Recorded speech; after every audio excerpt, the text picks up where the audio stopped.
மணியணி புரைந்து கோல மஞ்சள் பட்டுடுத்தும் தேவி பரிவினில் சிறிதிருந்தாலும் பன்மடங்காக ஈவாள். ஸ்ரீ ஓம் ஸ்ரீ மகாலட்சுமியை நமக. அன்புள்ள கன்னி ராசி அன்பர்களே, கன்னி ராசி என்பதற்கு சுக்கிர பேச்சை பற்றி நாம் பார்க்க போகிறோம். டிசம்பர் 2ஆம் தேதியிலிருந்து 28ஆம் தேதி வரை சுக்கிர பேச்சு.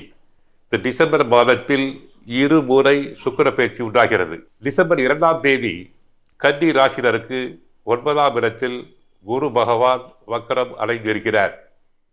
அடுத்து லாபஸ்தானத்தில் செவ்வாய் நீச்சம், ராசியில் கேது, 3ஆம் இடமாகிய தைரிய முயற்சி ஸ்தானத்தில் சூரியன் புதன், 5ஆம் இடத்தில் சுக்கிரன், 6ஆம் இடத்தில் சனி, கலஸ்தரஸ்தானத்தில் ராகு இருக்கிறார். கன்னி ராசிக்கு நல்ல நேரம் வருகிறது.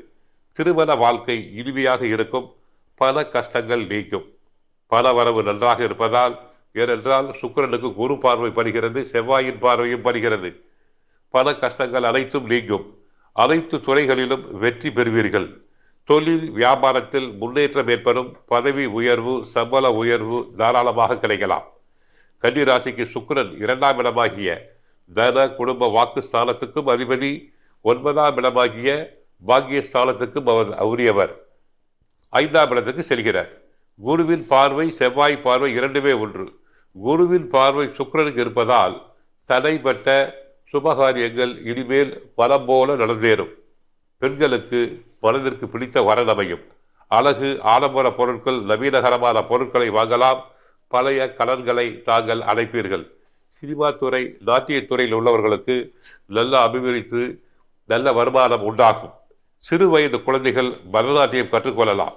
ஒருவேளை பிறக்கும் போது சுக்கிரன் நீச்சமடைந்திருந்தாலோ, சுக்கிர பகவான் பாதிப்பு அடைந்திருந்தாலோ, ராகு கேதுவுடன் சேர்ந்து தோஷம் பெற்றிருந்தாலோ, மறைந்திருந்தாலோ, கஞ்சனூர், தஞ்சாவூர் அருகில் உள்ள கஞ்சனூர் சென்று சுக்கிரனுக்கு ஒரு அர்ச்சனை செய்யுங்கள்.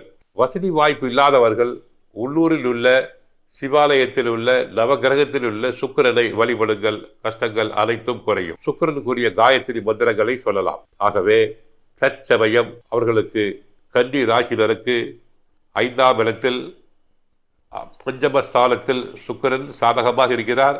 பணத்தை சேமிக்க வேண்டும். வாழ்க வளமுடன், மங்களம் உண்டாகட்டும்.